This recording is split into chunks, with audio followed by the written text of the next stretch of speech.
Nithyananda Paramashivoham.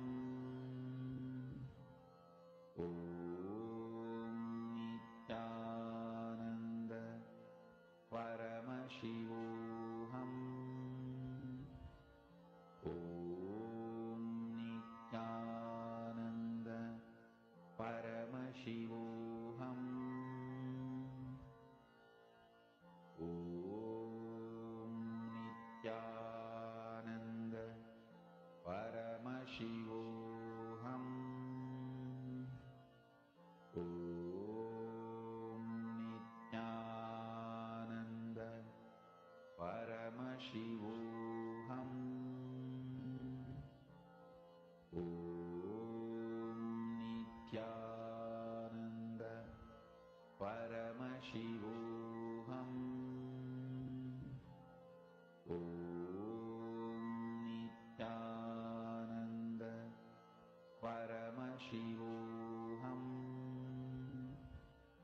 Om Nithyananda Paramashivoham. Om Nithyananda Paramashivoham. Yes, Machunya has posted. I manifested. My Heidi Schlack has posted the crystal sphere rolled out of my hand several times. Amazing. Yes, a big round of applause for all of you. Anyone else who manifested, please go ahead and post your experience in the chat section. If you have manifested, please post it in the chat section. Meanwhile, Ma Chunyu, Ma Heidi Schlack, how did you feel while manifesting? If you could take some time to share your experience, that will be great, Ma.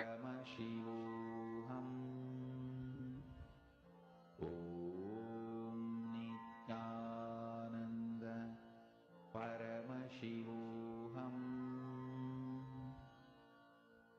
Om Nithyananda Paramashivoham. Om Nithyananda Paramashivoham. Om Nithyananda Paramashivoham. Om Nithyananda Paramashivoham. Om Nithyananda Paramashivoham.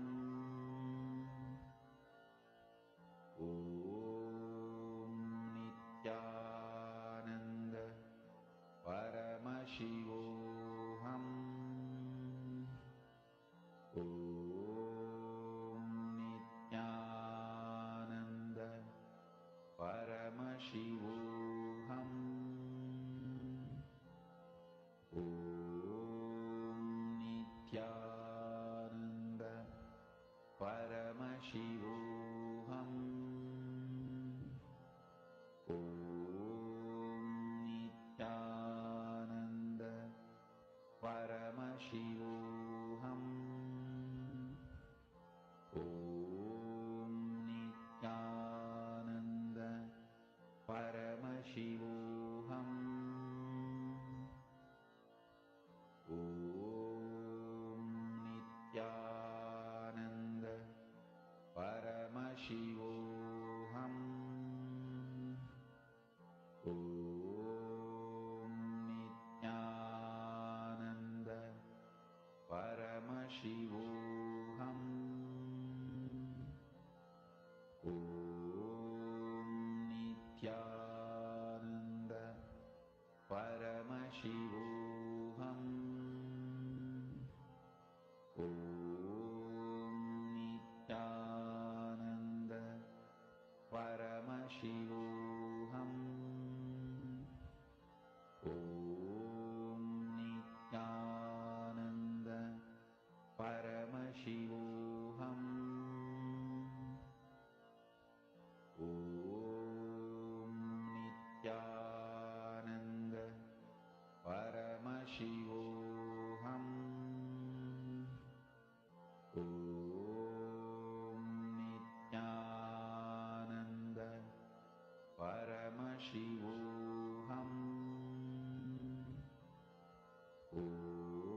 Yes, Ma Shanta Yogamai has posted.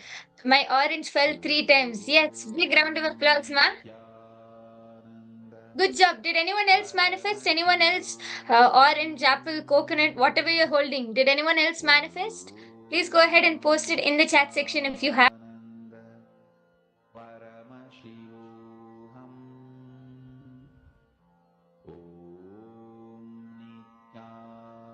Okay, so Ma Heidi Schlack has posted her experience.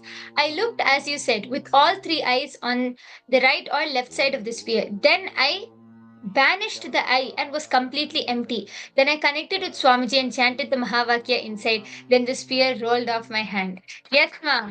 An amazing experience. I thank you for sharing it with all of us.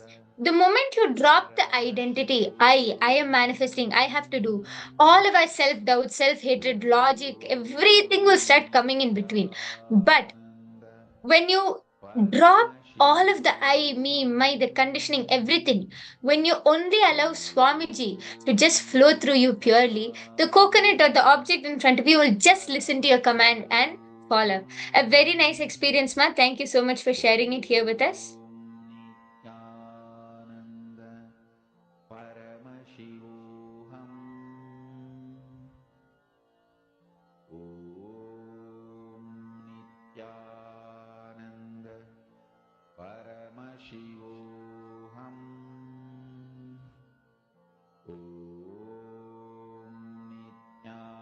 Meanwhile, anyone else has anything to share? Please go ahead, share your experience with all of us. If you have manifested, please do share that also with us.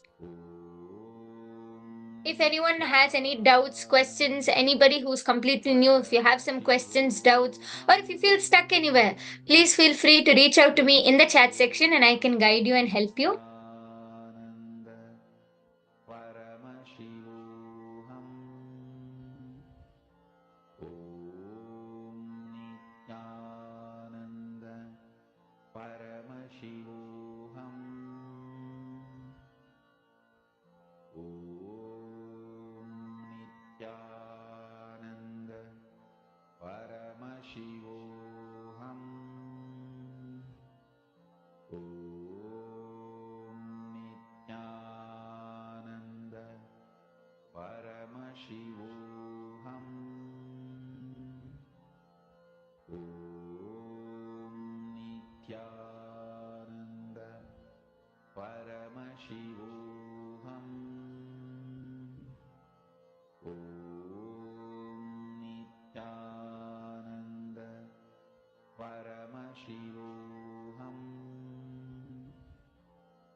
Yes, it's so nice seeing many of you posting your experience and many of you saying that you have manifested. Very great. How many of you are really excited for this season of Paramashivoham, and how many of you really feel that you are gonna get, that you're gonna really experience a breakthrough, experience something divine or something out of the ordinary in your life after this session? If you do, can you please post a message in the comment section below and share your experience about how you feel you are going to enjoy or what you feel you're going to experience in this program today, in this program throughout these 21 days.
Yes, anyone else has anything to share?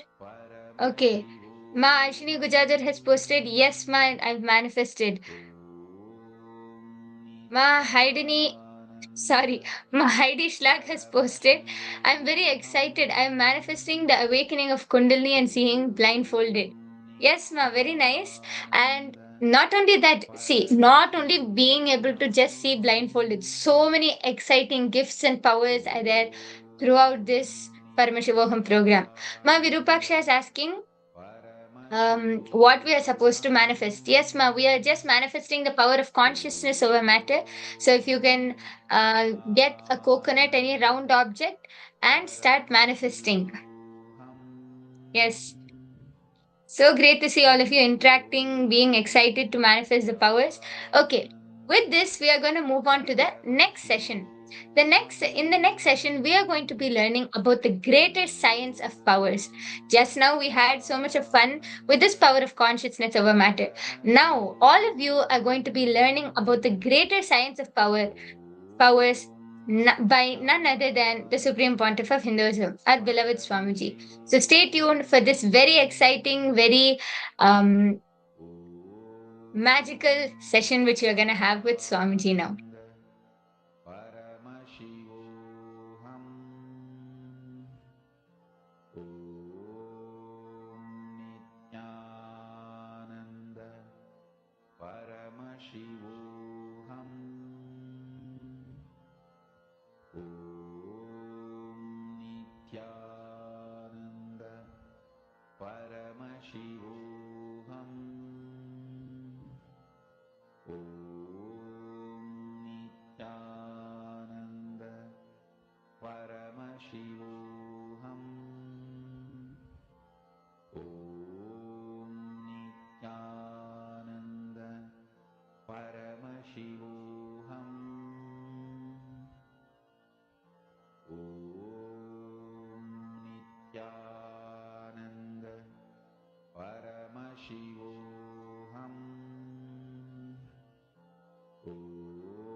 Yes.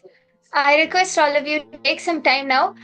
Take some time and post your experience in the social media platform. In our Kailasa's Paramashivoham Facebook page, please go ahead, post your experience, whatever you experience. That way, you can enrich more and more beings, more and more souls to come and have this experience. So please do go ahead, post your experience, share your experience to all of those out there who are waiting to have an opportunity to experience their a breakthrough. So please go ahead, take a few moments. Once you're done posting in any of the social media platforms, please put a message in the chat section.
Mahavagya, spiritual lullaby for Samadhi, and Suprabhatam, wake up call, wake up song for Paramashiva.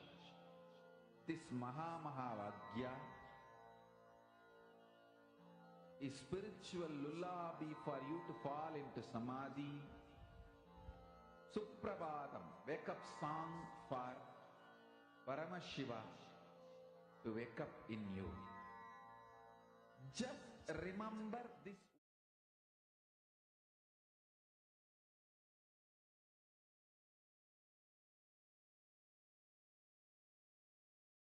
Now, listen to the cosmic signs, cosmic revelations, ultimate sacred secrets related to the Shaktis.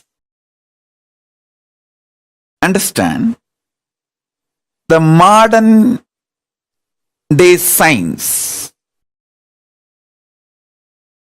is able to understand using the human mind the four forces. Listen. Modern day science is able to understand four forces using human mind. One, gravitation, the power of gravity, gravitation power. Second, electromagnetic force. Third, weak nuclear force. Fourth, strong nuclear force. I want to give you some of the powerful sacred secrets, revelations to all of you, so you can understand these powers and forces in the higher level, from the higher dimensions. Understand? Whatever is happening in Brahmanda is happening in Pindanda. Whatever is happening in macrocosm is happening in microcosm.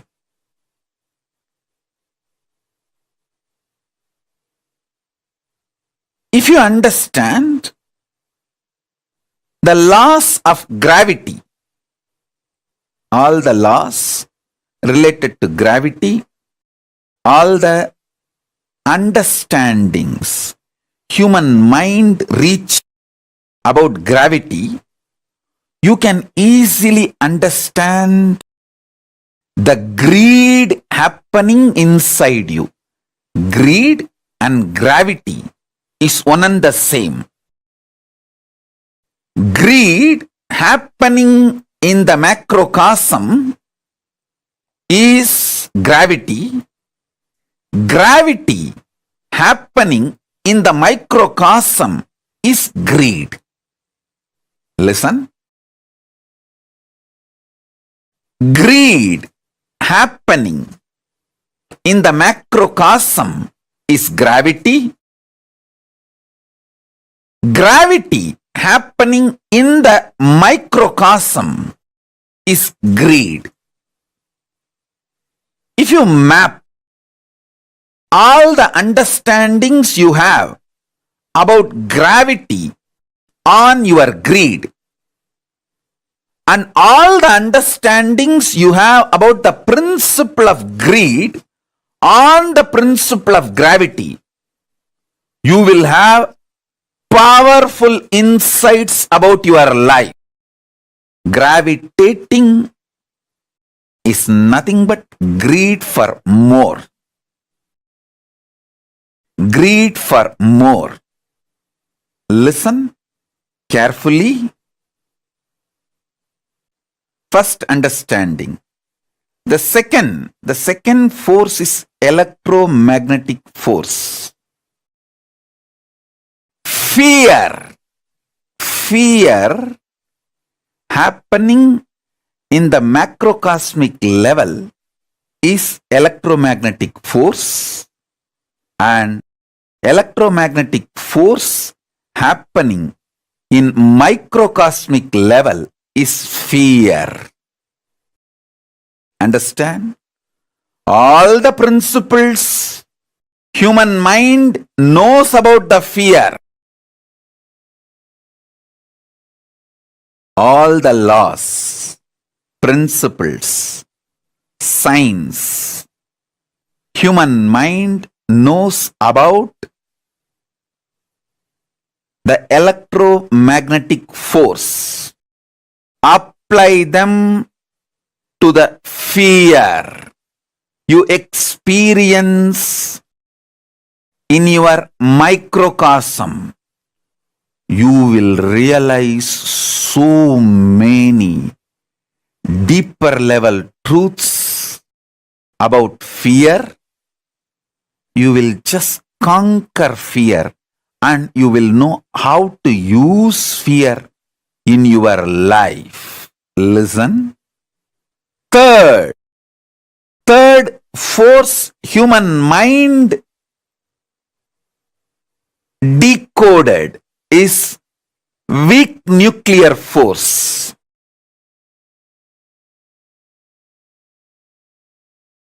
Listen. Weak nuclear force.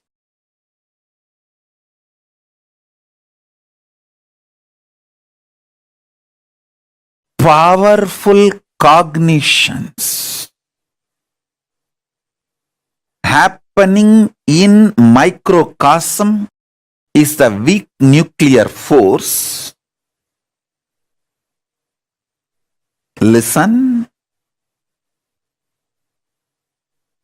Listen, I'm repeating. in microcosm, the powerful cognitions you experience are the equivalent to weak nuclear force. In the cosmos, macrocosmic level, when powerful cognitions are revealed by cosmos to cosmos, when it manifests powerful cognitions, that is the weak nuclear force. The weak nuclear force manifesting in the microcosmic level is powerful cognitions. Powerful cognitions manifesting in the macrocosmic level is weak nuclear force. All the laws, principles related to weak nuclear force, take them and map to your powerful cognitions. When you manifest powerful cognitions, what happens in you? Map it. You will have so much understanding and revelations. Whenever you get the powerful cognitions, what happens in you? Observe that. Absorb and observe. Map that into the macrocosmos, the macrocosmic principles of weak nuclear force. You will have so much understanding, revelation about the weak nuclear force. Listen. The fourth, strong nuclear force. Strong nuclear force is equivalent to initiation. Initiation, diksha, by an incarnation, living incarnation. Listen.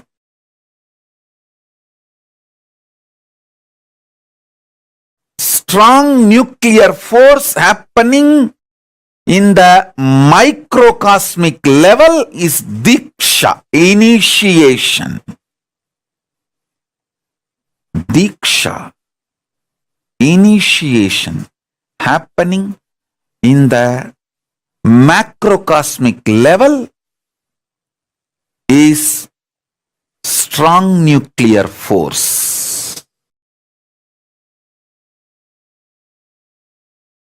Every principle, understanding, ideas, scientific revelations you know about the strong nuclear force, map them to the microcosmic experience of initiation. You will have so much of understanding, clarity, revelations about the power of initiation. You will be able to absorb initiation more and use initiation more. Get the best out of initiation. Same way, everything you know about the power of initiation in the microcosmic level, map it to the strong nuclear force of macrocosmic level.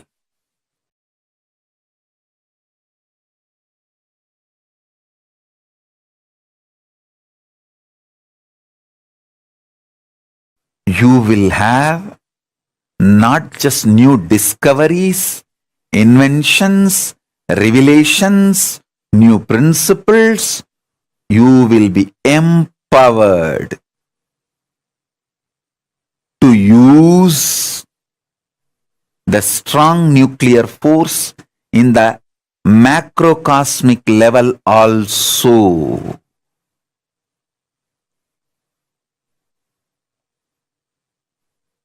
You can use just Surya Namaskar, sun salutation, to build your body internally, externally as you want without the help of anything else. Because sun salutation, Surya Namaskar, is nothing but using strong nuclear force of the sun to empower the microcosm you are carrying. Surya Namaskar is a direct initiation from Surya. Listen. I will repeat.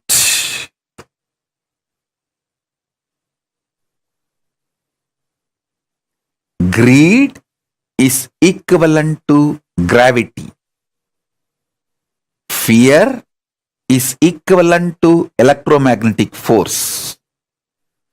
Powerful cognitions are equivalent to weak nuclear force, soft nuclear force, soft nuclear power. Initiation by me, Paramashiva, directly is equivalent to strong nuclear force.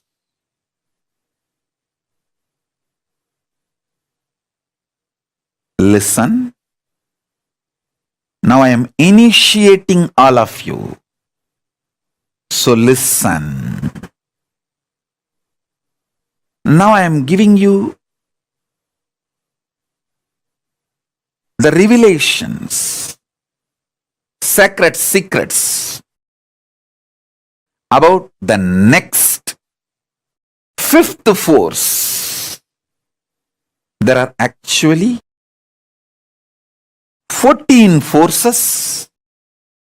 I will reveal the fifth force now. Fifth force is power of consciousness. Power of consciousness means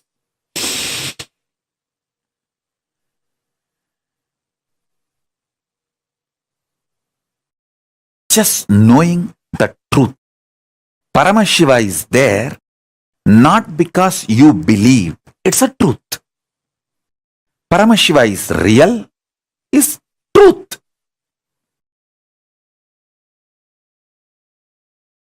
It is simply conscious.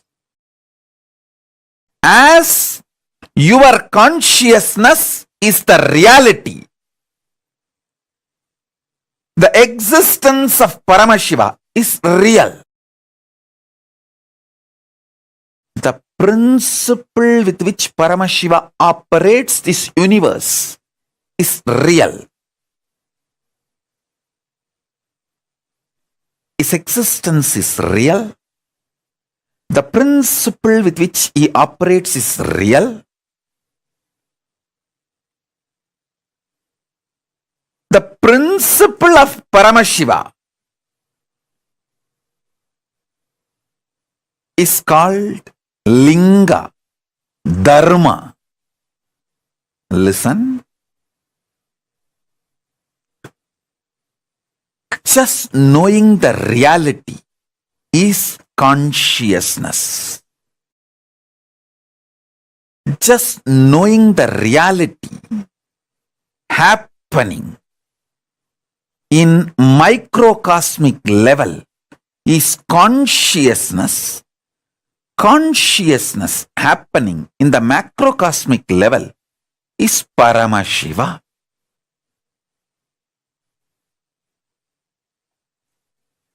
Paramashiva is real, is consciousness. Consciously, you telling Paramashivoham, I am Paramashiva.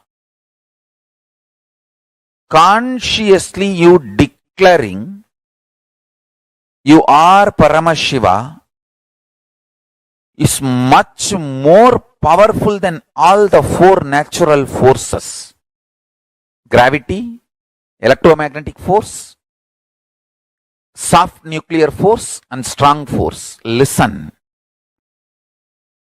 your conscious declaration is so powerful. It can manipulate, play with all the four forces. I want all of you to meditate on this one truth. Your Paramashivoham, the declaration, should manifest in you in such powerful way. All four forces are lower than you. You are supreme, ultimate than these four forces: gravitational, electromagnetism, weak nuclear force, and strong force. Listen carefully. It is possible. Only thing you need to understand, gravity works on you as laziness in the brain. Electromagnetic force works on you as self-doubt in you. Weak nuclear force works on you as self-hatred in you. Strong nuclear force works on you as self-denial in you. Decide. You will declare the conscious truth, Nithyananda Paramashivoham, to the level where your laziness is destroyed, your self-doubt, self-hatred, self-denial is destroyed. Understand? You are Paramashiva not because that idea has a utility value. You are Paramashiva because that is the truth. Even if you face the worst fears of your life, even while you are facing that worst fears, you are Paramashiva. Listen.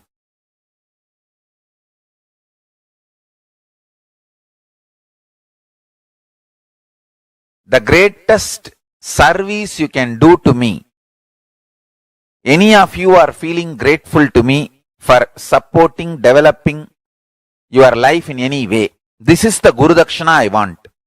Declare you are Paramashiva today. More powerful than laziness, self-doubt, self-hatred, self-denial. Understand?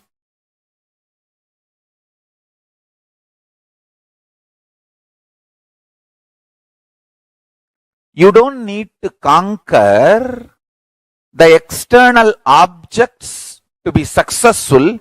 If you conquer internal instinct, you will be successful. Same way, to manifest Ishvara Shakti, you don't need to conquer the gravitational force, electromagnetic force, strong nuclear force, weak nuclear force. How they impact you, that impulses, if you conquer, you can conquer all the four externally. The internal impact of gravity on your system is laziness. Internal impact of electromagnetic force on your system is self-doubt. The weak nuclear forces internal impact on your system is self-hatred. The strong nuclear forces internal impact on your system is self-denial. Understand? You can actually see how clearly all these four are mapping to laziness and SDHD.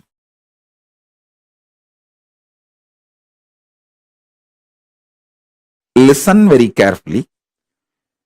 The so-called positive thoughts cannot exist without the so-called negative thoughts. Like that is why this positive thinking and all doesn't work.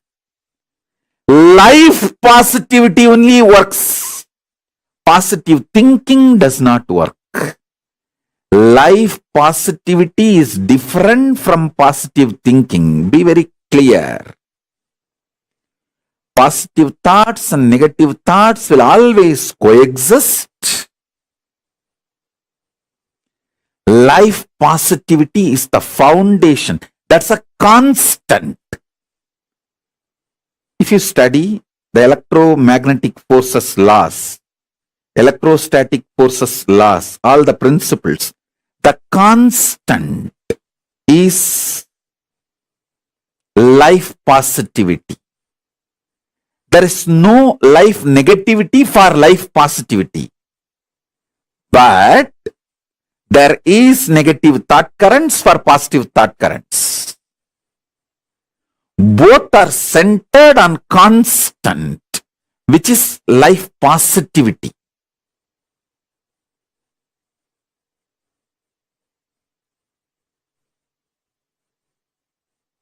So please understand.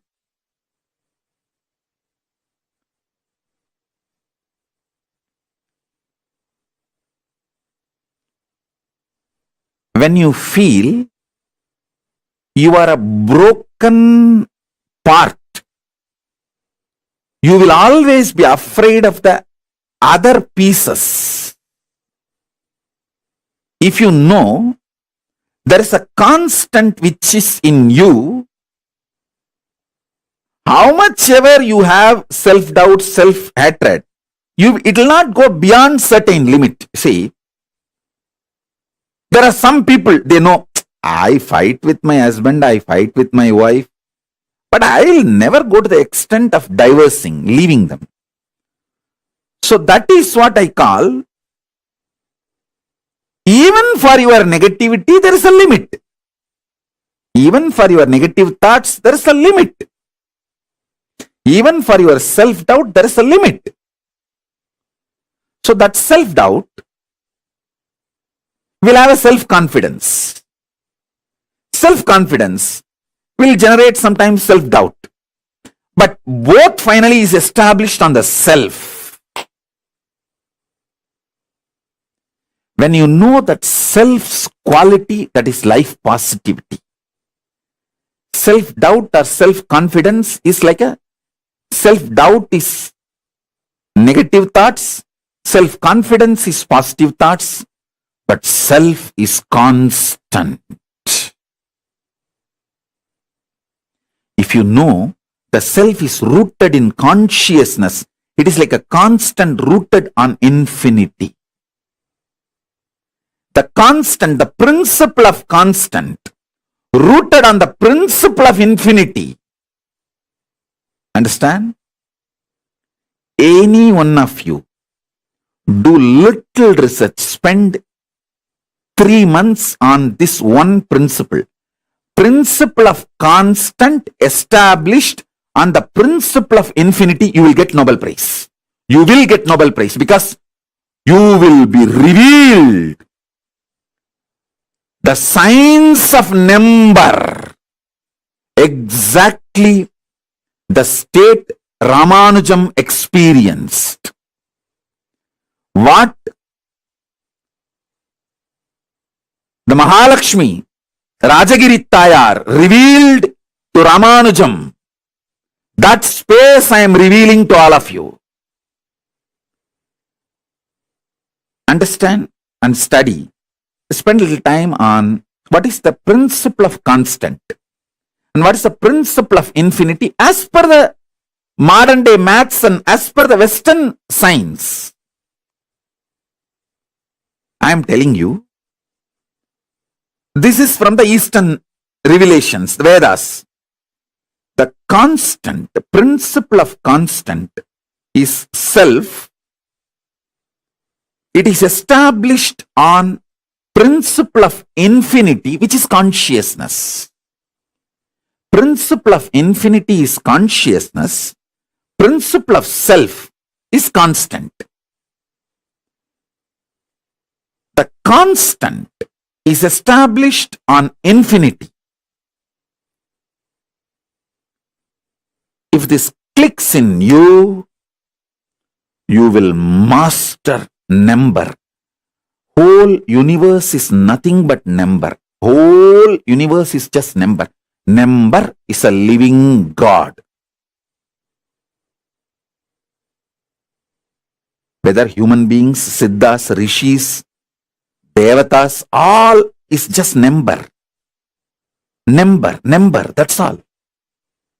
You may be one, the code number for the human beings, like how the unique code number is there all over the world. Same way in the cosmos, there is a unique code. For human being, there is a code number. For siddhas, there is a code number. For devatas, there is a code number. Just understanding the number, you will have the revelation about the number. The moment constant is established on infinity clicks in you. Self is established on consciousness. Constant is established on infinity. Constant cannot exist unless it is established on infinity. Self cannot be self unless it is rooted, founded, sitting on consciousness. What Namagiri Tayar, Mahalakshmi Devi, revealed to Ramanujam, I am sharing with you all.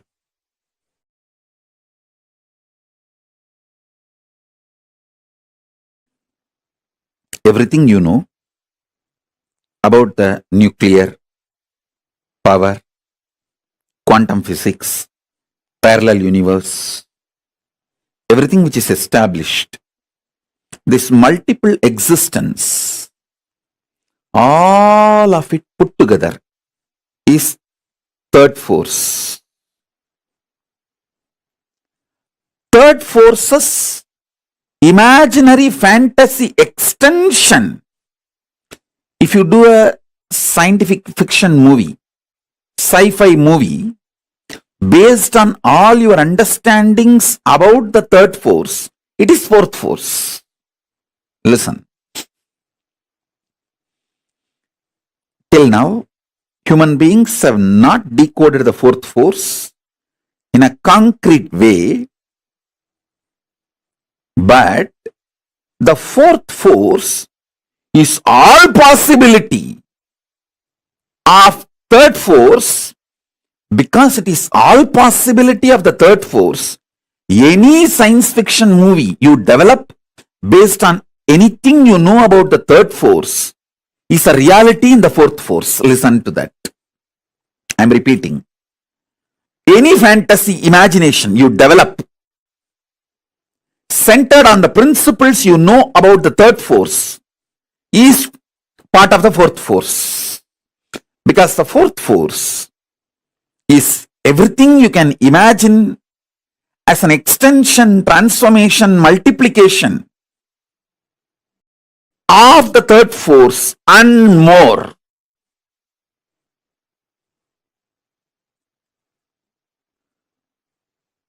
That's the fourth force. Let me give you some more understanding about the third force. Listen. Multiple universes, planes exist. That's the first thing. Pitruloka is true. When you leave the physical body, you carry your Karana Sarira, the causal body, your deep-rooted patterns, and reach the Pitruloka and live.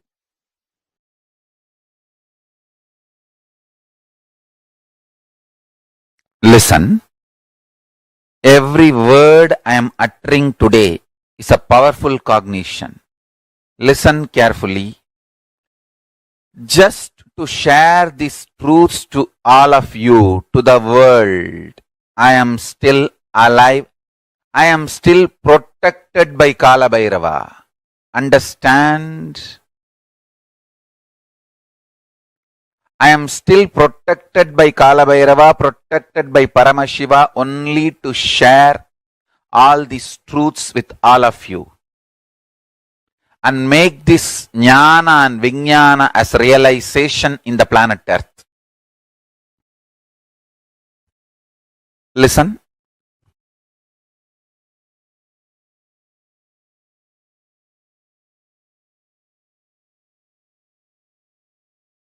Parama, the ultimate.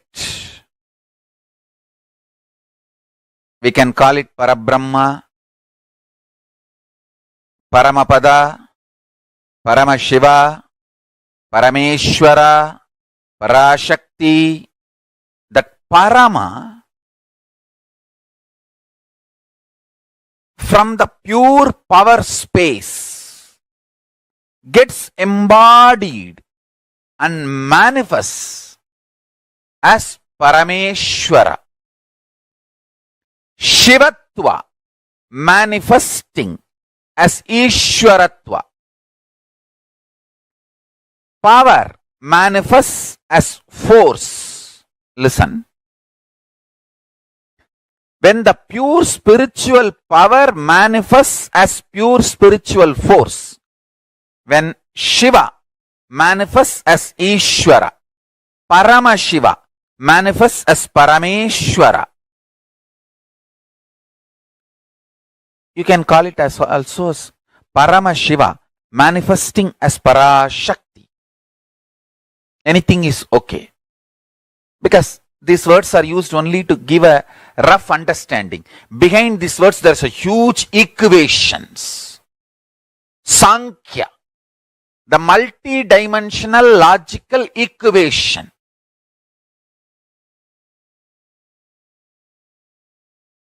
So listen.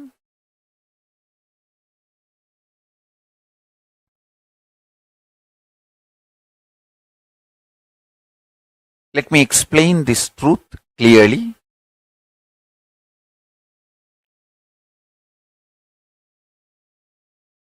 The important message Kailasa, Paramashiva want to convey to the whole humanity is Paramashiva is real. The pure spiritual power is real. He himself embodies and manifests as pure spiritual force, Parameshwara.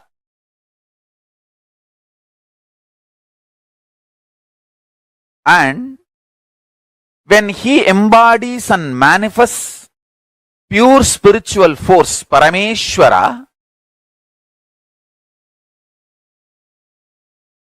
he can play with all the forces. Not just these four forces. Science is able to understand the gravity force, gravitational force, and electromagnetic force, and weak nuclear force, and strong nuclear force. There are other four more. But on all eight, Parameshwara as supreme authority, and he plays with all eight. The good news is every human being can manifest this pure spiritual power through them as pure spiritual force. And every human being manifests this, raises the quality of the consciousness of the individual, himself and the world. Understand? This is the greatest service you will do to the world.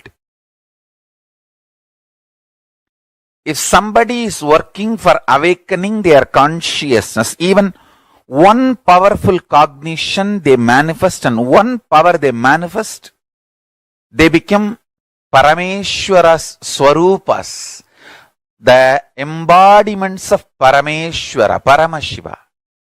they raise the quality of the consciousness of the planet Earth. They are blessing for the planet Earth.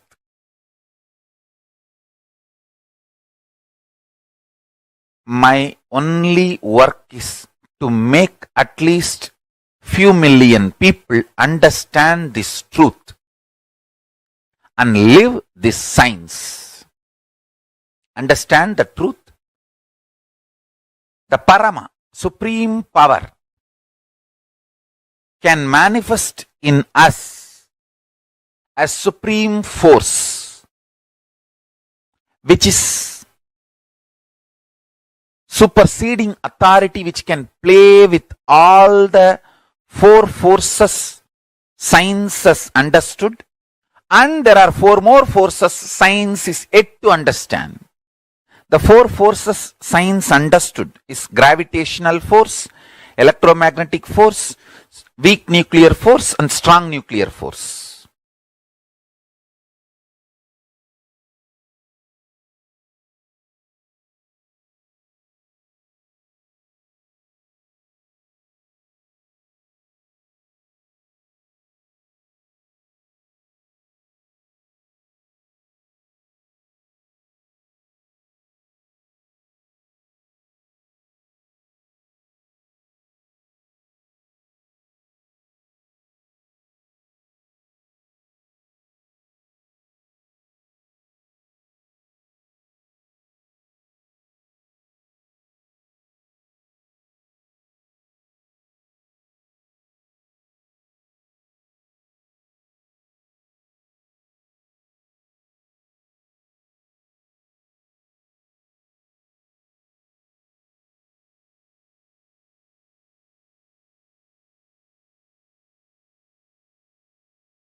Paramashivoham.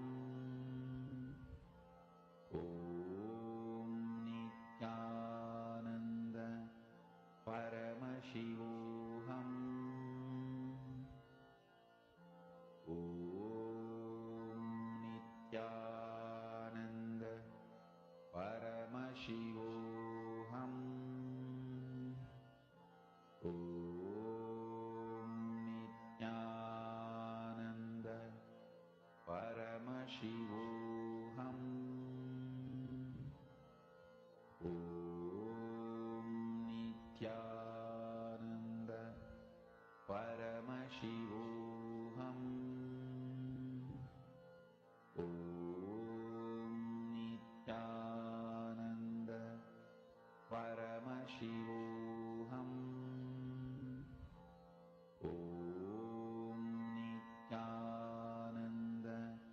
Paramashivoham. Om Nithyananda Paramashivoham. Om Nithyananda Paramashivoham. Om Nithyananda Paramashivoham. Om Nithyananda Paramashivoham.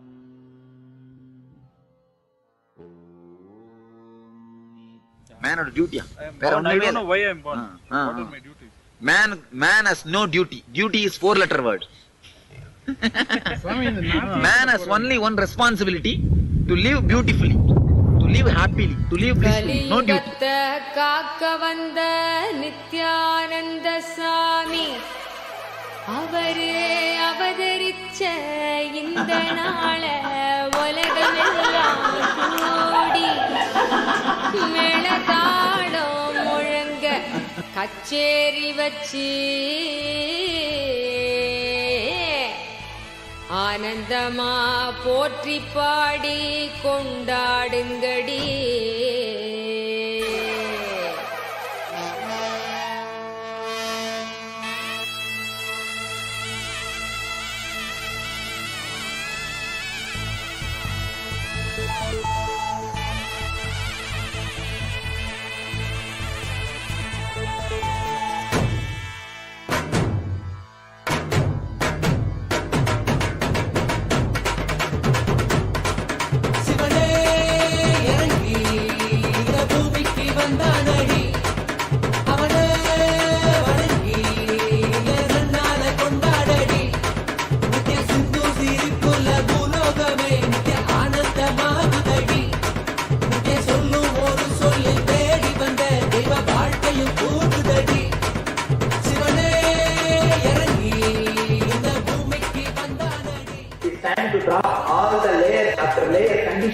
You are continuously made to believe you are male, female, or you belong to this religion, you belong to that community, you belong to this state, you belong to that country.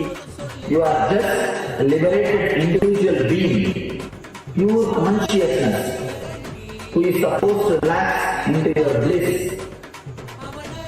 who is supposed to enjoy the intense bliss and peace.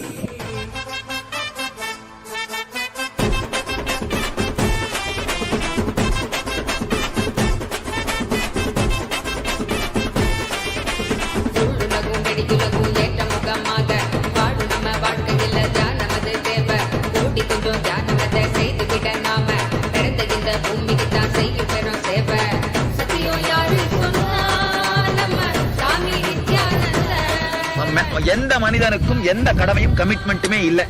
Whole கமிட்மெண்ட்டும் இந்த உலகத்தை படைச்ச கடவுள் மேல, பிரபஞ்ச சக்தி மேல. மனுஷனுக்கு ஒரே ஒரு ரெஸ்பான்சிபிலிட்டி மட்டும் தான் இருக்கு, கடமை இல்ல. ரெண்டுக்கு டீப் டிஃபரன்ஸ் இருக்கு. ரெஸ்பான்சிபிலிட்டி மட்டும் தான் இருக்கு. அந்த ரெஸ்பான்சிபிலிட்டி அவன் எடுத்து செஞ்சா நல்லது, எடுத்து செய்யலனா ஒண்ணும் இல்ல. கடமைன்றது செஞ்சே ஆகணும். It's a 4-letter word, forcible word. Duty அப்படிங்கிறது ஒரு இதுவே கிடையாது, ரெஸ்பான்சிபிலிட்டி அப்படின்றது தான் ஒண்ணு இருக்கு. அந்த ரெஸ்பான்சிபிலிட்டி என்னன்னா, இந்த பிரபஞ்சத்துக்கு வந்ததும் இனிமையான ஆனந்தமான வாழ்க்கையை வாழதான் ரெஸ்பான்சிபிலிட்டி. ஆனந்தமான வாழ்க்கையை வாழும்போது தானாவே நம்மளை சுற்றி ஆனந்தத்தை நம்ம ரேடியேட் பண்ணிடுவோம். மற்றவங்களை டிஸ்டர்ப் பண்ண மாட்டோம். ஒரு ஆனந்தமா இருக்கிறவன் வயலண்டா இருக்க மாட்டான். அஹிம்சைக்கான ரியல் வழி என்னன்னா ஆனந்தமா இருக்க ஆரம்பிக்கிறதா. நாம ஆனந்தமா இல்லாம அஹிம்சையோட இருக்க ஆரம்பிச்சோம்னா மற்றவங்களும் டார்ச்சர் பண்ண மாட்டோம், நம்மளும் டார்ச்சர் பண்ணிட்டே இருப்போம். செல்ஃப் டார்ச்சர் இருந்துட்டே இருக்கும், மெசோசிசம் இருந்துட்டே இருக்கும். அதனால first step and last step both are being blissful. அதில் தான் இருக்கு நம்முடைய வாழ்க்கையை இனிமையாகவும் ஆனந்தமாகவும் நடக்கிறது தான் இருக்கு. அந்த ஆனந்தம் அப்படின்னு நான் சொல்ற வார்த்தைக்கு ரொம்ப டீப்பான மீனிங் நிஜானந்தம். நிஜானந்தத்துக்கான வழிதான் தியானம். சாமியோட மெசேஜ் 3 வார்த்தையில சொல்லிடலாம். ஞானம், தியானம், ஆனந்தம். ஞானம் அப்படின்னா மெச்சூரிட்டி. ஒவ்வொரு மூமெண்ட்ல நம்ம ஒவ்வொரு சூழ்நிலையிலையும் என்ன டெசிஷன் எடுக்கிறது அப்படின்னு உள்ள இருந்தே இந்த ஞான டீச்சிங்ஸ், இந்த ஸ்பிரிச்சுவல் டீச்சிங்ஸ் கைட் பண்ண ஆரம்பிக்கும். ஒரு லெவலுக்கு அப்புறம் பார்த்தீங்கன்னா இந்த டீச்சிங்ஸை குரு கிட்ட இருந்து கேட்டு கேட்டு அதெல்லாம் உள்ள ஸ்டோர் ஆயிட்டு உள்ள இருந்தே கைட் பண்ண ஆரம்பிக்கும். மெச்சூரிட்டி. ஒவ்வொரு சூழ்நிலையிலும் இந்த எப்படி டிசைட் பண்றது, எப்படி வாழறது அப்படின்றத பத்தி நம்முடைய inner mind, inner wisdom guide பண்ண ஆரம்பிக்கும். இதான் ஞானம். அந்த ஸ்டேட்டுக்கு போறது இதான் ஞானம். அதுக்கடுத்து அதை டீப் ஆக்கிறதுக்காக தியானம்.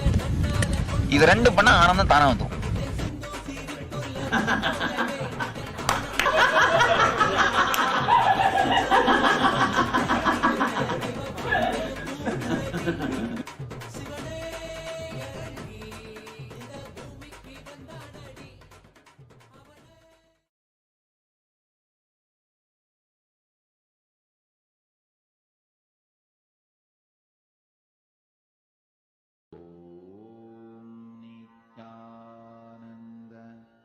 Paramashivoham.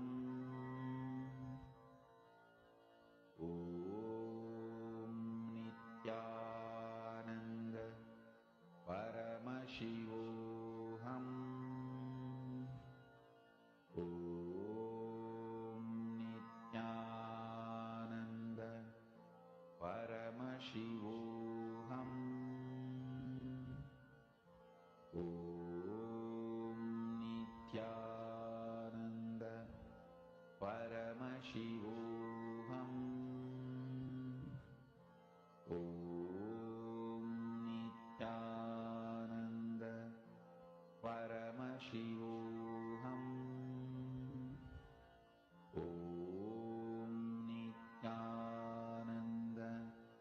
Paramashivoham. Om Nithyananda Paramashivoham. Om Nithyananda Paramashivoham. Om Nithyananda Paramashivoham. Om Nithyananda Paramashivoham. Om Nithyananda Paramashivoham. Om Nithyananda Paramashivoham. Om Nithyananda Paramashivoham. Om Nithyananda Paramashivoham. Om Nithyananda Paramashivoham. Om Nithyananda Paramashivoham. Om Nithyananda Paramashivoham.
Nithyananda, so beautifully Swamiji explained to us about these fundamental forces and what is this greater science of powers. How does power manifestation actually happen to us? How many of you understood and clicked with it? I request all of you, see, many of you had posted in the morning saying that you really want to have a breakthrough. You really want to experience the manifestation of powers through you, third eye awakening, having Kundalini awakening for you. Today's sessions are tailored for you. So make sure you do not miss out on any of these. So let's get started now. The first we're going to be understanding about these fundamental forces of existence that Swamiji had revealed to us about. For all of you understanding, we're going to learn about that right now. And we're going to be understanding about, see, what is reflecting in a macrocosm? How is that reflecting in our microcosm? If you remember from what Swamiji revealed, can I request all of you to quickly post it here in the chat? Swamiji revealed about a few forces. Swamiji mapped a few forces. Macrocosm, if there is greed, microcosm, if microcosm's greed is directly related to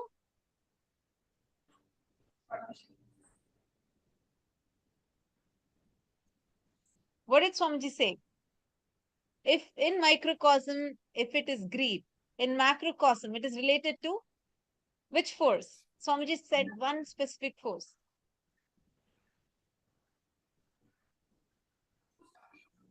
Matthew Weisker. Sorry, yeah, I'm just seeing a steering wheel. I request, in case you're driving, I request you to please kindly log out.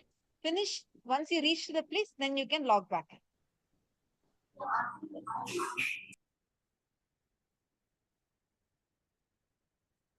Okay.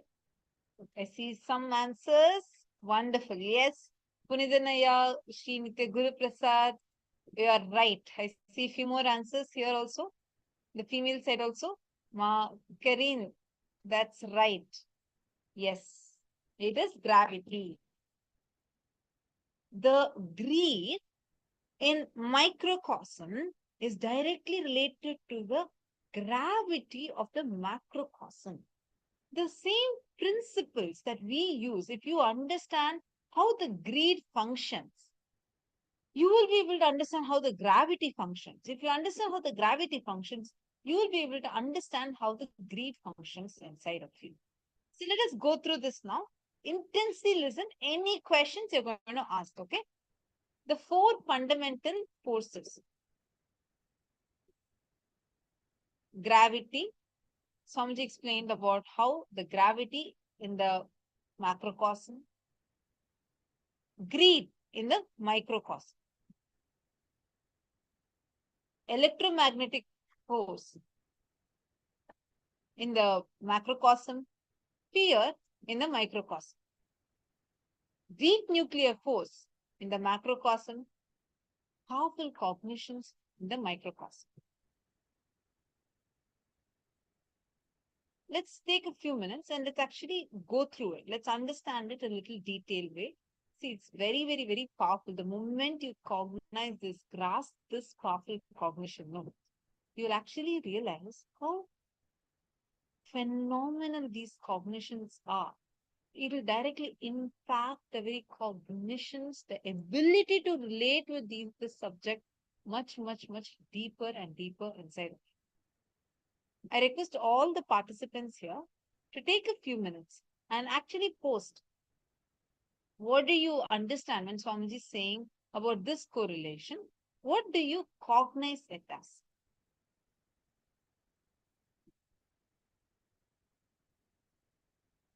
Please take a few minutes and please post. We'll actually, I'm going to show you all the forces in the mapping once again. Please take a moment and please post. What did you actually cognize? When Swamiji told this, what did you understand it as?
we understood now about the mapping. So I see many of you have posted how each of these forces maps in the macrocosm and in the microcosm, correct?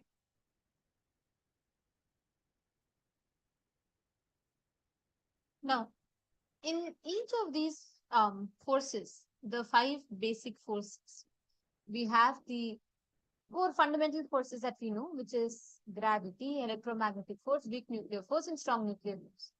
But the fifth is the force of consciousness, and that is ultimate force. Now, why we're learning about all of these is because this gives us the base, the foundation, which will teach us how we can harness the power of these forces to connect with the cosmos.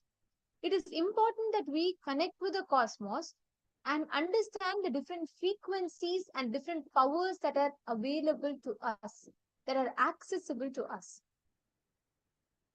For every one of us that are sitting out there, that are listening, we have these forces that we interact with on daily basis in abundance. Every day, every moment of your life, you are impacted by gravity.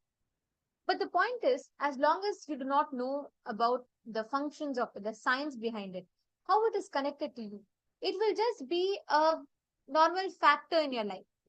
But when you know how to harness it, when you know how to connect to it, how to utilize it, you will start mastering it. It will not just be another aspect simply present in your life. You will actually start doing. You will actually start using that in your daily life to experience that breakthrough. So, to all of you that are still here with us today, we will be understanding how we can use these 5 fundamental forces of nature, the 5 fundamental forces, to harness, to manifest what we want in life. Because today, the whole day is about what? Manifesting the best of the cosmos, right? You get to know, you get to experience, you get to see what is the best of the cosmos. Now, we will be learning how you can actually work with these forces, how you can play with these forces to manifest what you want as reality. Okay, Ma, Ananda Agora Rupini is asking, what are the root causes of my wealth? See, Ma, each one of our, the pattern, the purpose, like how we relate with life. For example, wealth for you may be an experience that is very painful. How much ever you try, it is not happening. Whereas at the same time, for another person, might be something where they're, it's so easily it manifests in their life and there's not at all, there's no need for struggle. So for every one of us, how we experience, how we manifest life in front of us, how we manifest reality in front of us, we are going to be experiencing it based on these 5 forces. Are you all understanding? Can we request everyone of you to please share in the chat what each of you understood?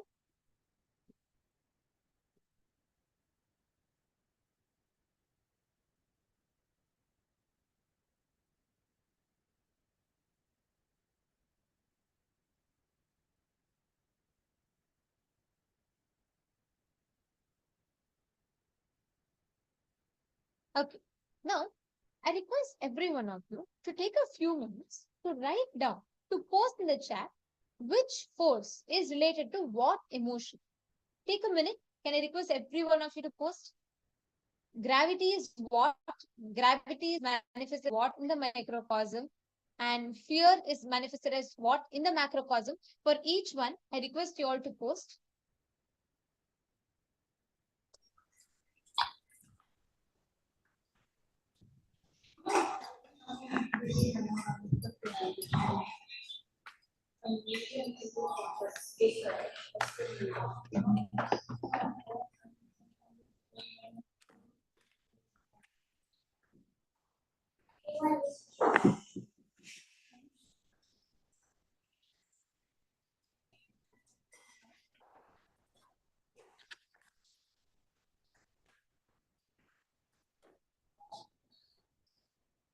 Okay, so now we will take you all very quickly to understand this a little deeper. Let us understand about the 5 fundamental forces of the universe and how that in the macrocosm, that force in the macrocosm manifests in the microcosm. Okay, So the first one is gravity. So gravity is what? Gravity is a natural phenomenon which will attract all the things with mass or energy. So everything that has weight, that occupies space and has weight, everything is attracted by gravity. In fact, gravity gives weight to the physical objects. So now, if you see the formula for gravity, it's equal to F is equal to G m1 m2 by r square. So here, in each of these aspects, how they directly relate to our life, how they manifest in our life. So we all know in physics, you would have studied how the constant G is directly proportional to, like, the force, the gravitational force is directly proportional to the mass, and it is inversely proportional to the distance between the two objects, which is the r. Correct? This we all know by physics. Exact same way. The more unlatching you have, the more and more gap you have between your thoughts, that much it's inversely proportional to the gravity, the ability of gravity that can act upon you. How many of you are understanding this? See, it does sound a little bit too technical, but if you understand it, it's quite easy to grasp. Listen intensely. Now, what we are learning as gravity, breathe. What is gravity? For example, you are standing right now, you're sitting in your room. Planet Earth. Largely, you all are like on planet Earth, right? We exert some kind of a gravity over planet Earth, and the planet Earth exerts some kind of a gravity over us. When the mass of the planet Earth, because it's so huge, the gravity we exert on it becomes redundant, irrelevant, versus the gravitational force that planet Earth exerts on it. Now let us say that you're going in between planet Earth and, let's say, planet Jupiter. It's huge. If you're, let's say, you have the exact same distance between both of them, you're in middle. I'm just talking hypothetically. Where would you get attracted towards? Obviously towards Jupiter, including Earth. Everything will get pulled towards Jupiter because of the gravitational force that the mass of Jupiter by itself exerts. Correct? You would have learned about this in your physics class, and definitely we would be well versed with how the mass, the higher the mass, the more the gravity attracts. Every two objects has certain gravitational force towards each other. Same way, now the distance, when you are on planet Earth, the planet Earth pulls you towards it.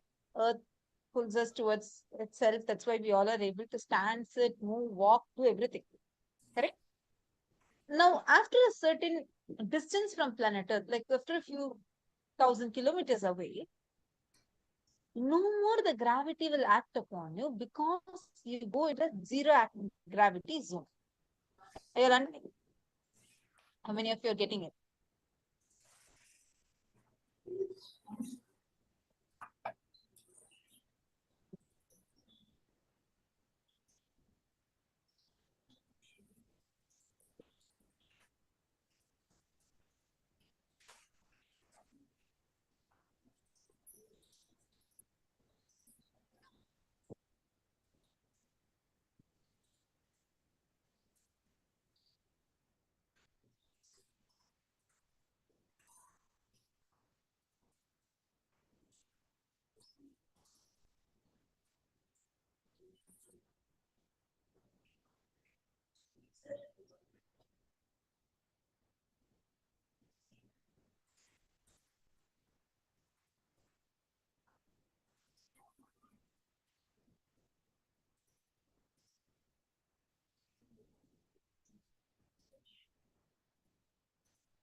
Yes. So let us understand what this Swamiji mean by greater science of power. What is this exactly the science of power manifestation? So understand what was happening in the Brahmanda is happening in the Pindanda.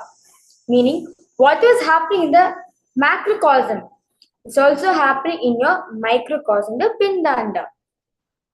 So I request all the participants to make 2 columns in your notebook and all of you can write. Now there's 4 fundamental forces in the macrocosm and 4 fundamental emotion in the microcosm. So the first thing, gravity. The force of gravity, the gravitational force, when it is mapped to microcosm, it is greed. Gravity means what? Something which pulls down, something which just pulls you down. Same way, when you're in greed, greed pulls you down to your state. It pulls you down to a level where you're so powerless of yourself, you are having that feeling of poverty consciousness, and all those feelings start arising in you. Next is the electromagnetic force, which Swamiji is beautifully mapped to fear. What exactly is the electromagnetic force? The electricity connection which has been happening, the plus and the minus, and the electricity, the whole circuit. Swamiji has beautifully mapped this to fear, the emotion in fear. And the weak nuclear force which is happening in the macrocosm is the powerful cognitions which is happening in the microcosm.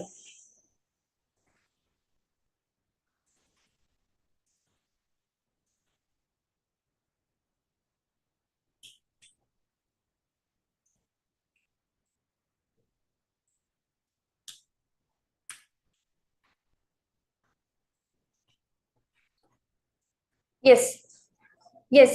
Now, understand one thing. Mastering the 4 fundamental forces of nature, the microcosm. Consciously manifest the power. As future, Swamiji says very beautifully, gravity equals to greed. So now I request all the participants to write this exercise in yours. Write this exercise. Sit and contemplate with yourself. Map all the understandings you have about gravity on your greed and all the understandings you have about the principles of greed on the principles of gravity. You will have a powerful insights about your life. As for example, we experience gravity externally, the macrocosm, as weight, attraction, force by earth equals to m. And gravitating is nothing but greed for more. So here comes the physics formula, the gravity formula. This is how the gravity is being measured. F is equal to G uppercase m with lowercase m by lowercase r square equals to G, which is gravity, and m.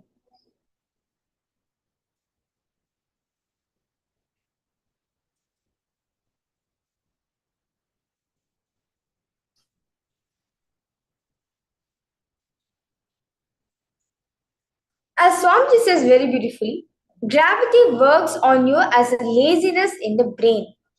Electromagnetic force on you as self-doubt in you. Weak nuclear force works on you as a self-hatred in you. And strong nuclear force works on you as a self-denial pattern in you. Now, decide. You will declare the conscious truth, Nithyananda Paramashivoham. To the level where laziness is destroyed, your self-doubt, self-hatred, self-denial is destroyed. So now I request all participants to write down, spend time with yourself with the laziness pattern which you carry, when or all the places, the situations in your life where you are lazy, and the self-doubt you carry about yourself, the self-hatred, the self-denial pattern which you carry about yourself. Because all participants should start writing it down.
as understand one thing.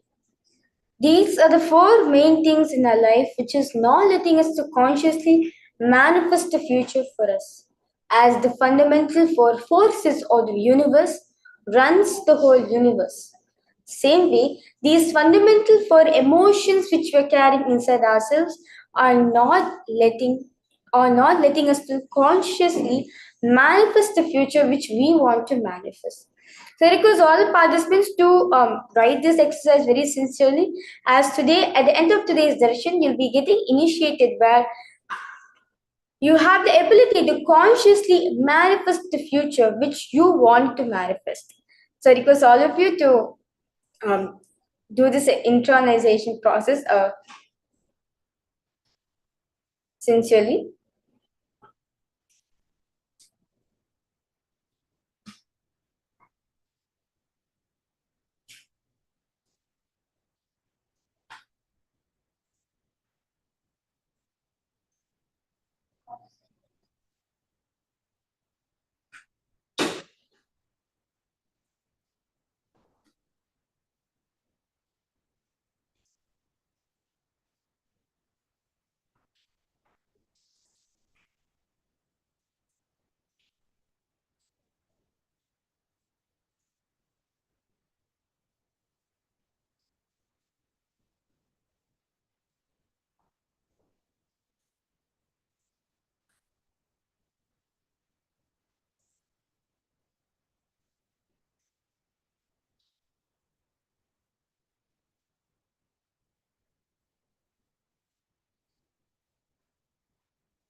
Yes. So now all of us have returned the self-doubt, self-hatred, and self-denial pattern which all of us are having in our life. Now, take a conscious declaration, cognize yourself, and consciously declare that I am gonna drop all these things.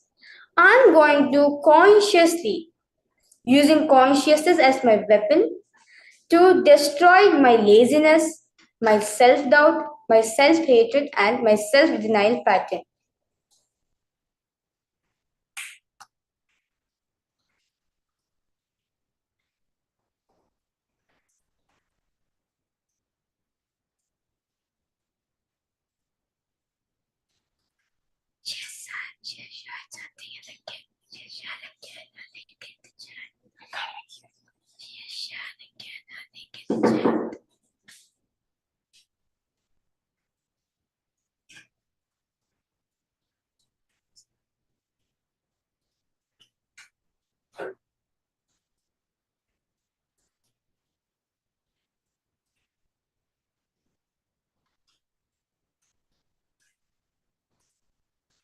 Whatever you're going through, your laziness pattern, your self-doubt, your self-hatred, your self-denial pattern, understand one thing. Self-doubt pattern is nothing but what? You feeling that you're not able to get what you want. You feel you're not capable of it. So the side effect, what starts happening, you start possessing for things. So you're understanding? When you have self-doubt, you feel like, okay, if I have this opportunity, how long am I going to sustain it? How am I going to have this in my life? You start possessing it. That's why Swamiji has said very beautifully. When you have self-doubt, the first thing which comes in you is the fear pattern. And also Swamiji says, so your gravity works on you as laziness in your brain.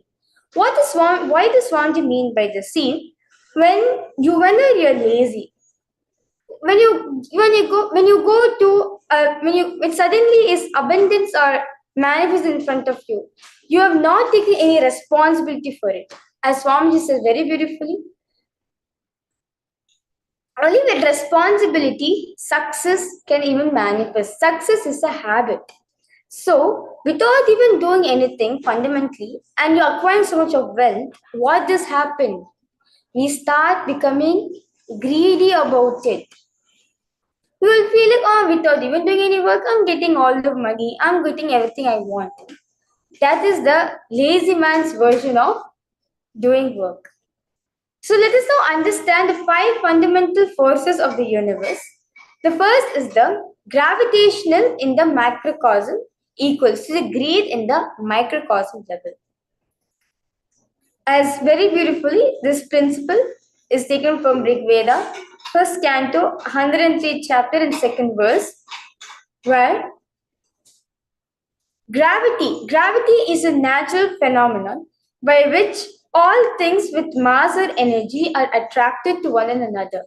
On Earth, gravity gives way to physical objects. To give an example, see how Newton founded this gravitational law is when apple fell on him. He thought, how can an apple fall suddenly without even he doing something? Definitely, there is a force behind it, and therefore he discovered the law of gravity. In planet Earth, which all of us live, or the physical body weight, the physical object, the gravity pulls the physical objects too. If, for example, if you are 50 kg in Earth, in Moon, you may not be the same kg because the gravitational power, the gravitational force in Moon is lesser comparative to the gravitational force, the intensity of gravity in Earth. And now the electromagnetic force in the macrocosm equals to the fear in the macrocosm. So what exactly is electromagnetic force? As all of us learned that force is nothing but what? Push and pull. The electromagnetic force governs all chemical processes, lead on strength and opposing charges depending on intermolar distance to Earth. So, what does Swamiji say? See, and all of us have learned in a normal science class what is force, what is energy. Anything which can push and pull is a matter. That's what all of us have learned. So, if only when there is a negative attack, to give an example, like magnets, as all of us learned that if North Pole and South Pole will attract, North Pole and North Pole will repel. Because it's the strength of the opposing charge which is only making the magnet stick to each other. If there is a if I have two positive sides, naturally the power of both the positive sides are the same powerful. So naturally, when I keep next to each other, it start repelling. That's why if you observe, if you have taken two magnets of a plate, when you put both the magnets together, if you've seen, it will like actually it will because the force, the energy is too much. It actually will start moving you back. If you played with magnets, you would have experienced this. But when you switch it to the opposing charge, like when you have one positive and one negative, naturally something or the other has a higher intensity of energy and something has a lower intensity of energy. So when these two are there, both are connecting with each other, both are attracting with each other, and that is the law of electromagnetic force. And Swamiji has beautifully has mapped this to fear. Fear governs our self-doubt, the gap R between our belief and the Q on the one hand.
Yes, Nithyananda.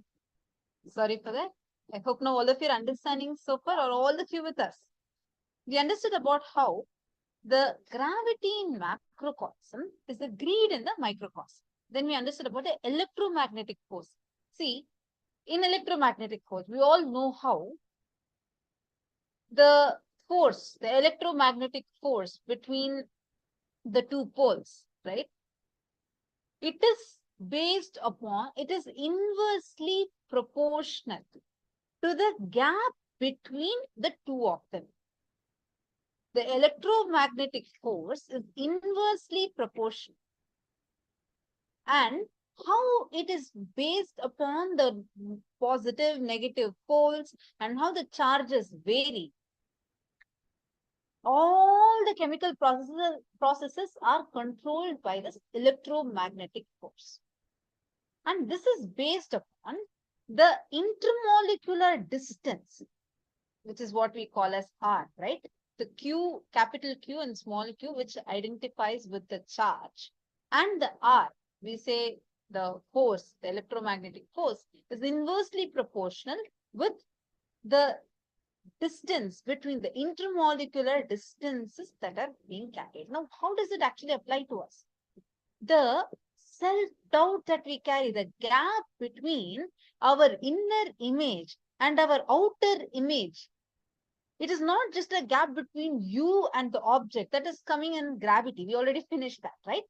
Here we are seeing the intermolecular distance between the molecules within the object, meaning within us, how the gap between our identities, the inner image and the outer image, how this gap, listen, I request all of you to please intensely listen. How many of you are understanding this? The inner image and the outer image. What will happen when you have a gap between these two? Take a moment, think. What will happen? Self-doubt happens. When you have a gap, you have an idea about yourself. You feel very bad inside, very low about you, and go outside and you're like, outer image, you're like, I'm a powerful person, I'm a leader. Look, I'm like this, I'm like that. What will happen inside you? One more voice will be mocking you. Ha ha ha. You're talking about yourself like this. What are you talking? So there's going to be a voice inside of you pulling you down. Correct? When this opposing charges are high, when the opposing charges are high, what will happen?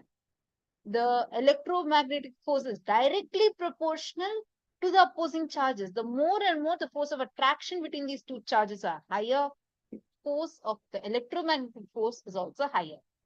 Same way, the more and more there's a gap between your inner image and outer image, your four identities, your fear is also higher. How many of you are getting it? How many of you see this clearly? The ideas you carry about your life. What will people think of me? And the idea you carry inside you. When there is a gap between these, when this opposing charges are higher, there is a deep self-doubt that happens. Why do you think many times there are projects, you'll get involved into a project. At first, you'll be excited saying that I know about this project. I know very well about this. I want to do it. I have my own thinking like this I want to do, that I want to do. But then the moment you see it, suddenly when the self-doubt creeps in, you will see even what normally you would have identified, you would have known, you'll feel like there's a laziness in the brain. Like you'll just not be able to get involved into things. How many of you have seen this? Raise your hands. Now, that are you all catching this laziness in the brain part? This is a very important one. Laziness in the brain, because electromagnetic force reflects as that laziness in our brain. And this amazes the kind of, like how amazingly Swamiji has mapped it, right? Like, wow, you will not get this knowledge, and no matter how many ever books you read, how many ever things you read, you will you will not be able to get this knowledge.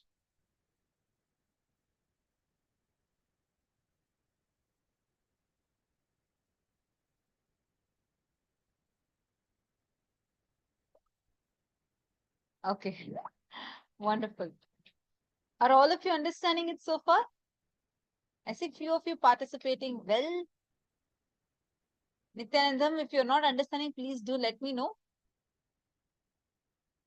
Now, let's see, you're first understanding the principles. Principles means, now for example, let us say that I want to know how much,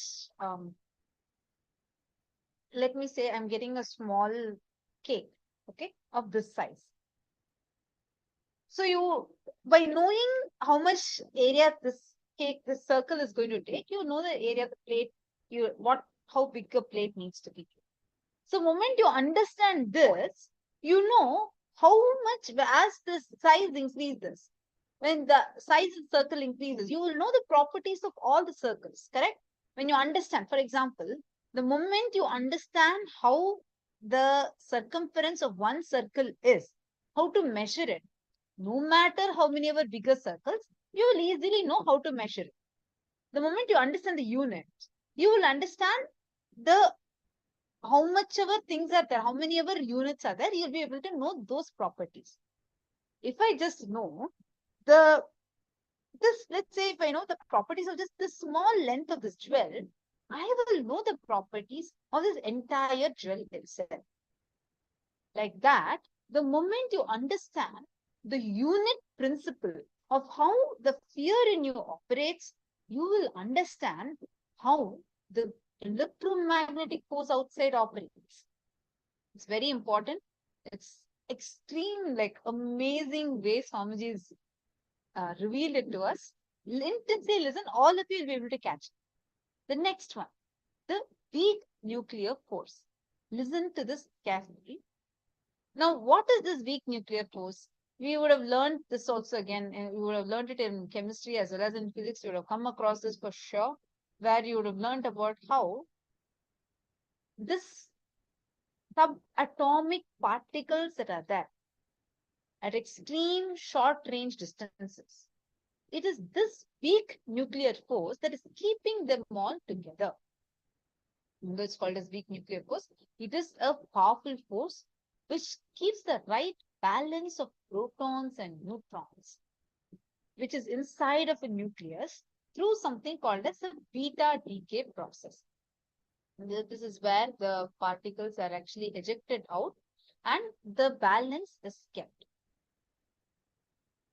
Same way, the powerful cognitions, every time a thought loses influence over us by manifesting a powerful cognition, chain link of thoughts is broken and energy is released. Listen to this very, very, very carefully. How powerful cognitions function is based on this weak nuclear force. Normally, the cognitions we have, you may read a book, but let's say you read a 100-page book. There are only few cognitions you click with. Correct? You'll only remember a few cognitions. When you're listening, let's say you're listening to the satsang, where every statement is a powerful cognition. But anything that you click with, when it replaces your old thought that you're carrying inside of you, a huge amount of energy is released. How many of you here have broken at least one pattern by using a powerful cognition Swamiji? Any pattern. Just one pattern. Raise your hands. Come on, I request all the participants to raise your hands. Who all have broken? Even if you dropped meat eating because Swamiji told, it's a pattern you have broken. Huge pattern you have broken. Any one pattern if you have broken. Using the powerful cognition Swamiji gave. Dear participants, I request all of you to post who all have broken.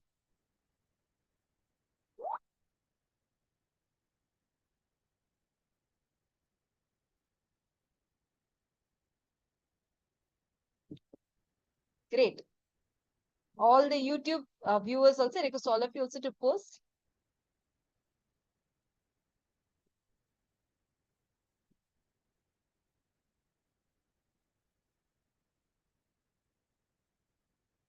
Wonderful.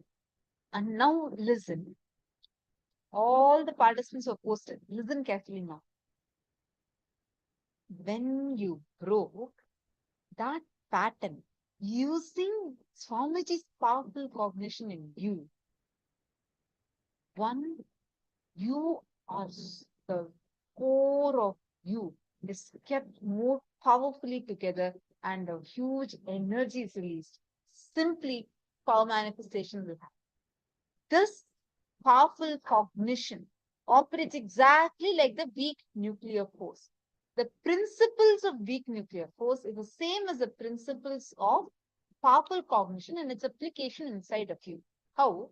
To keep the right balance within the nucleus cell. Within the cell, there's DNA. Within the DNA, there is a small molecule. Within the molecules, there are atoms. Within that atom, there's a teeny tiny bit. Like I can't even say bit because within this, there are hundreds of thousands of molecules that are existing or atoms that are existing. Within that, there's a small, tiny thing called as nucleus, within which there is protons and neutrons. They're very close to each other. But to maintain the atoms with stability, there is a beta decay process that happens where the particles are ejected out. Same way, how as you mature more and more in your life, as the cognitions inside you transform more and more, older cognitions are ejected out, replaced powerfully with powerful cognitions. The powerful cognitions, what impact it does to you and what kind of a powerfulness it manifests through you is the same. I mean, if you're understanding this, great.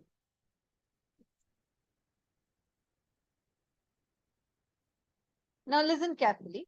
The next thing. I know it's taking a long time because we are all learning this. This is called as the strong nuclear force. Strong nuclear force in the macrocosm manifests as like the exact same principle is related to initiation by an avatar, incarnation in the microcosm. Please take a few minutes. I request all the kids coordinate this.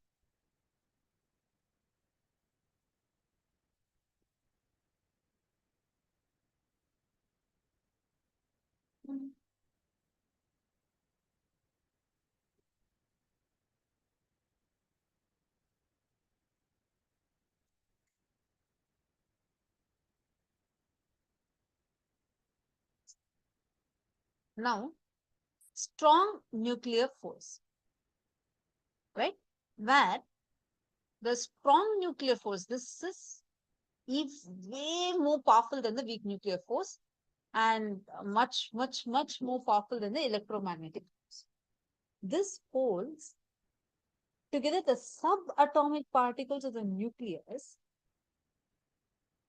which holds 100, it's 100 times more stronger than the electromagnetic force. If fear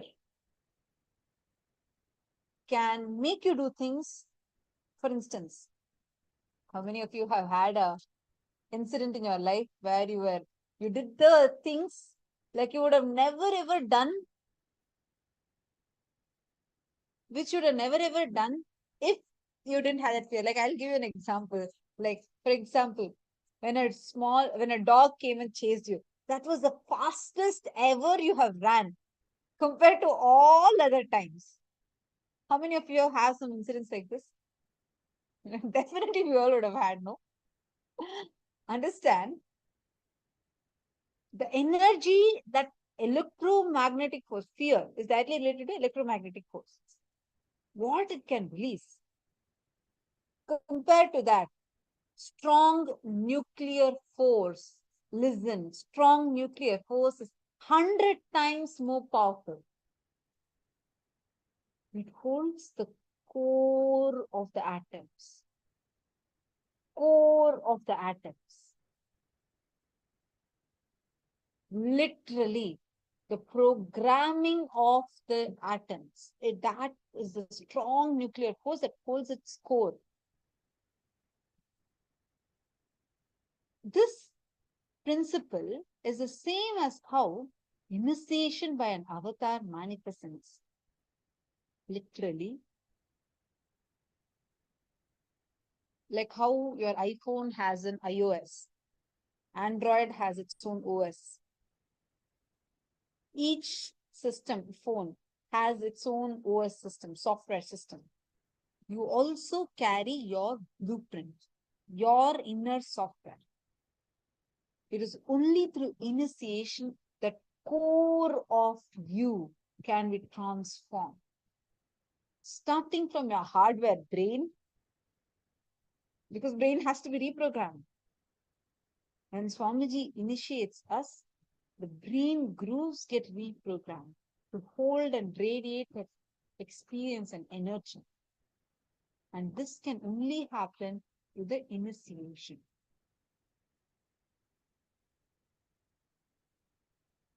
Now, there is fifth force. Scientists have not yet found it. That fifth force is called as the conscious force. Ability for your consciousness to impact reality. All of us, Swamiji's disciples, whoever is initiated by Swamiji, already has access to this conscious force. Who all have moved matter just by your eyes, like just looking through like your will, not through your eyes, just through your will. How many of you have moved a coconut, moved any matter? Raise your hands. Great. Now all of you have access to the conscious force already. Because you're not touching the coconut trying to move it.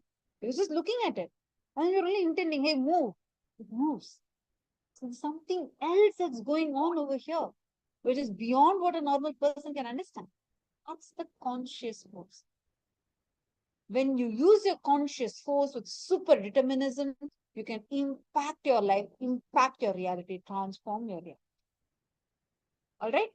So, hope all of you enjoyed the session. Did you all click with this? How many of you enjoyed the session?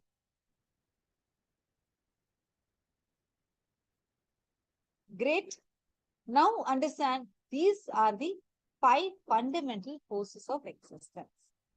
Take a few minutes. I'm going to give you all a few minutes to quickly write down for this fifth force, the conscious force.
Yes.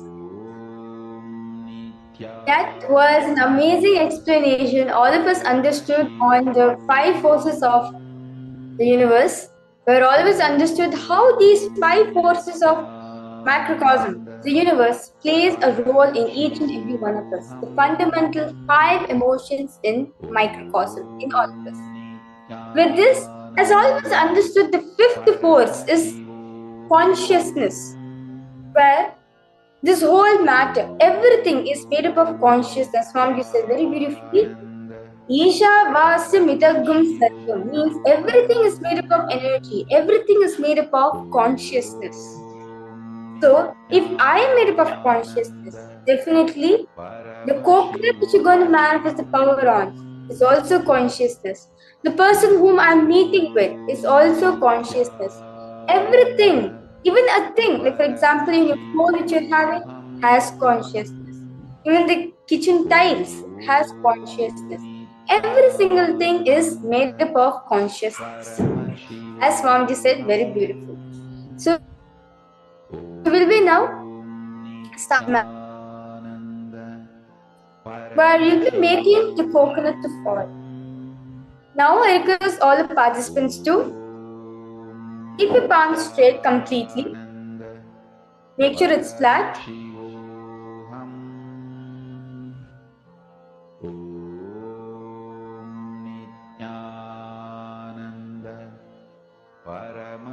You can keep the coconut. You can keep your palms straight completely. You can see. If you can see very clearly, I'm not cupping my palms or I'm not like tilting it. I'm keeping completely straight. As you can see in the photo over here. Now, place a coconut or an apple or any fruit on your hand. The Swamiji says very beautifully. One of the ways you can energize your fruits is through is through doing this power of consciousness over. What we do in Gurukul, whenever we get a banana, when we get an orange or an apple, we just do the power of consciousness over matter and that fruit becomes energized. So now I request all the participants to take a coconut or your atlinga if you do not have a coconut or any fruit which is round on your hand and make sure your hand is kept on a stable surface so that by mistake also you won't cup your palms.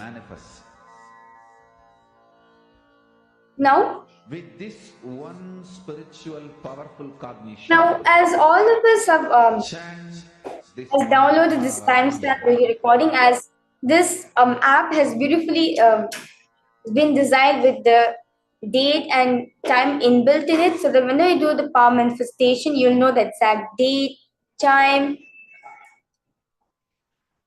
and it shows like foolproof authenticity. So I request all of you to start your timestamp video recording. If you do not have a timestamp camera, I request you to download it for your phone and ensure both the coconut and your palm is visible on the camera. Wake up call, wake up song for Paramashiva. For Paramashiva to manifest. Now, you are going to place the coconut on top of your palm. Now, as you kept your palm straight, slowly keep the fruit, the coconut or your artlick on your palm. And because all participants to close your eyes, sit straight, relax yourself comfortably, do not stress yourself.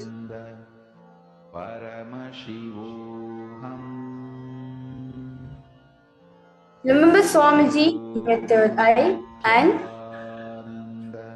all of you can start chanting the Mahavakya. The coconut should roll off your See, when you chant the Mahavakya, understand one thing. The coconut and you made up of the same source aerial.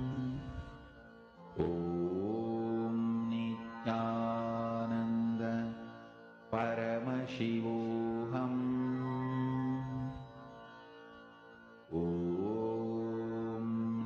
Nithyananda.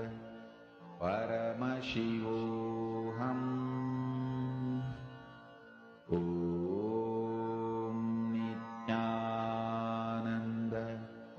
Paramashivoham. Om Nithyananda. Paramashivoham. Om Nithyananda. Paramashivoham. Om Nithyananda. Paramashivoham. Om Nithyananda. Paramashivoham. Om Nithyananda. Paramashivoham. Om Nithyananda. Paramashivoham. Om Nithyananda. Paramashivoham. Om Nithyananda. Paramashivoham.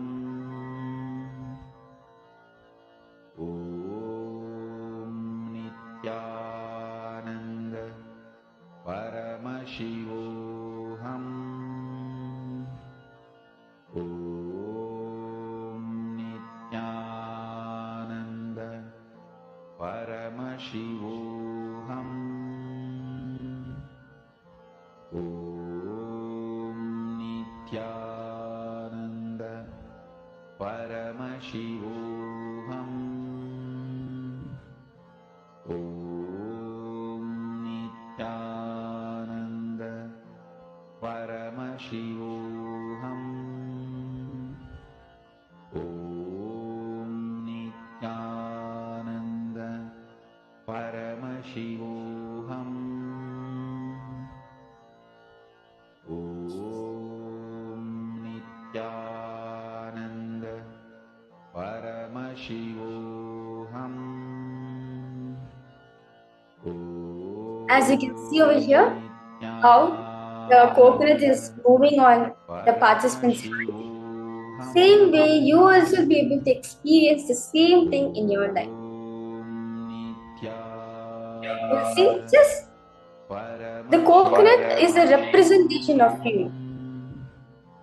Continue chanting the Mahavakya. You see, simply the coconut will roll off from your hand.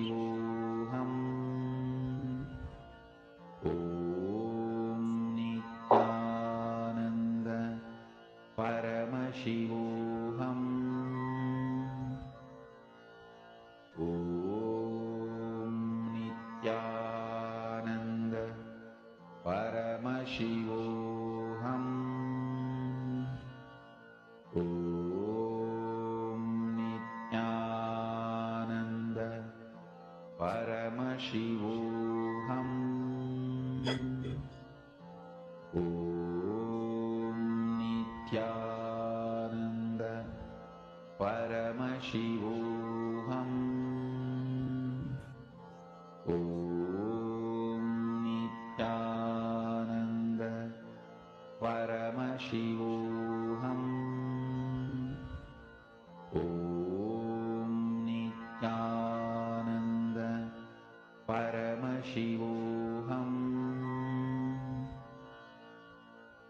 Om Nithyananda. Paramashivoham. Om Nithyananda. Paramashivoham. Om Nithyananda. Paramashivoham. Om Nithyananda. Paramashivoham.